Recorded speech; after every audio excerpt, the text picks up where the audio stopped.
How much tax will you pay in the great state of Kansas on $60,000? That's what we're going to talk about here today at the Heritage Wealth Planning YouTube channel. So thanks for coming on board. Don't forget to subscribe. And of course, if you do, you want to hit the bell to be notified for future content, because we do lots of videos here. As you can see on my back deck, I've got some ribs going on back there with a little bit of mesquite wood chips to go on to add a little bit of a smoky flavor.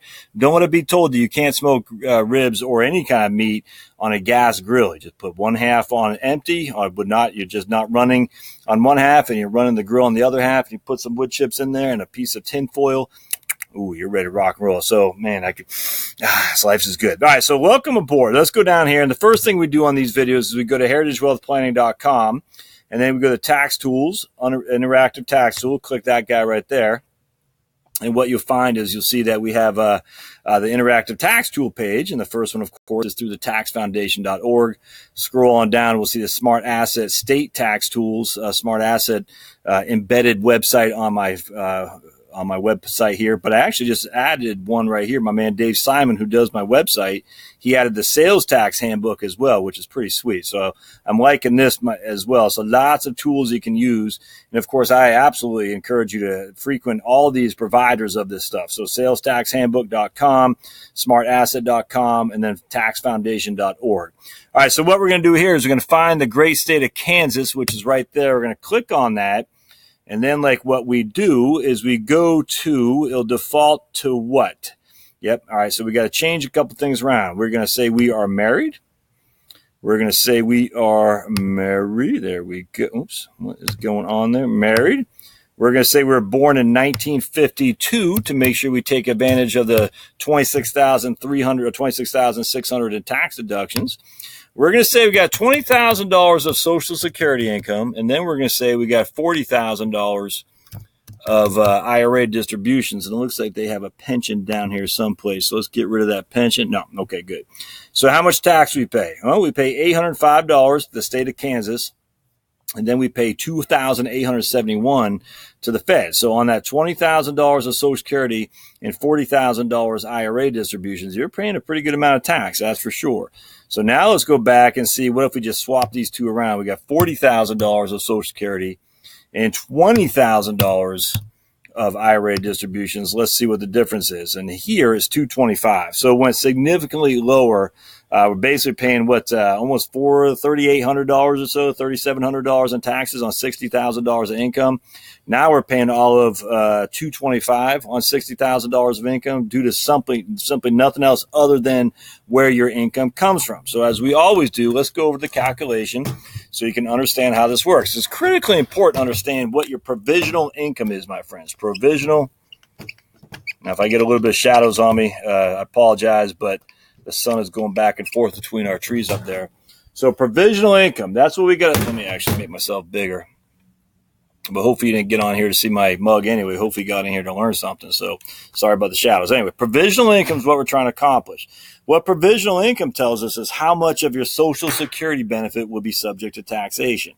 All right, so your provisional income is 1/2 of your Social Security benefit plus all other income, to include any tax-exempt interest that you have, my friend. So if you have some tax-exempt interest, i.e. municipal bonds, that will be included in the calculation to figure out your provisional income. And I don't think a lot of people know that, actually. So you got to make sure that if you have social or tax-exempt interest, that will be part of the amount to determine how much of your Social Security benefits taxed. All right. So here we got $20,000 of Social Security, which means our provisional income calculation will be $10,000 plus $40,000 of IRA distributions. So that means our provisional income, you can do that quick calculation, is $50,000. Half your Social Security, which is $10,000 plus all of your other income is $40,000, means your provisional income is $50,000. You with me so far?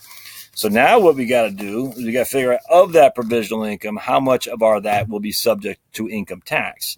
So we take $50,000. The first $32,000, if you're married, is not subject to any tax.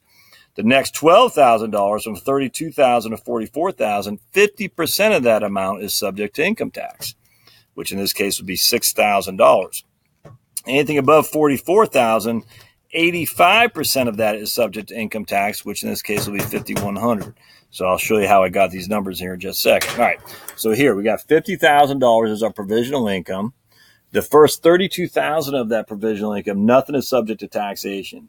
The next $12,000, we times that by 0.5, or we half it, and of that, that's $6,000, because we have 50 is our total provisional income. 44,000 minus 32,000 is 12,000. Times that by 0.5, that gives us $6,000. Now we have 50. We also have anything above 44,000. We take 50 minus 44, which gives us $6,000. Times that by 0.85, which gives us $5,100. Add those two numbers together, and we have a total subject to taxation of Social Security of $11,100. So of our $20,000 of Social Security benefit, $11,100 is taxable as ordinary income. So it's over 55% of your Social Security is taxable as income here. All right. Now what we do is we take that amount, our taxable Social Security, we add all of our other income, which is in this case, our IRA distributions, and we have our total AGI of $51,100. Let me actually write AGI over here. We take off our standard deduction of $26,600. And now we have taxable income of $24,500 is our taxable income. So here's how it works. Your taxable Social Security plus your other income. You add those together, you got $51,100 is your AGI. Subtract out your standard deduction, and that is your taxable income, the $24,500. The first $19,000 or something like that, was it $19,300, I think, or something like that. But anyway, roughly the first $19,000 is taxed at 10%. The next amount from $19,000 to $77,800 is taxed at 12%. So in this case, that's where you get your taxes to the feds, and then whatever your state is, in this case, Kansas, also throws their own taxes on there as well. And that's the issue. I'm telling you right now. So Kansas is not tax friendly when it comes to this stuff. It's not as bad as Nebraska, but a lot of those Midwestern states, man, Wisconsin, Minnesota, Kansas, Nebraska, they'll hit you hard. So you got to do what you can to make sure that your Social Security represents a bigger and bigger and bigger position of your overall income in retirement. All right, so let's go down here. We'll see what states, towns in Kansas are the most friendly from a tax perspective. And I don't know much about Kansas, so just keep in mind that I'm going to be rather ignorant here. I'm just going off what smartasset.com is telling me. So what we're doing here at smartasset.com is we're using a person who's retired, has $15,000 Social Security, $15,000 IRA distributions, $10,000 pension, and on top of that, $10,000 of earned income.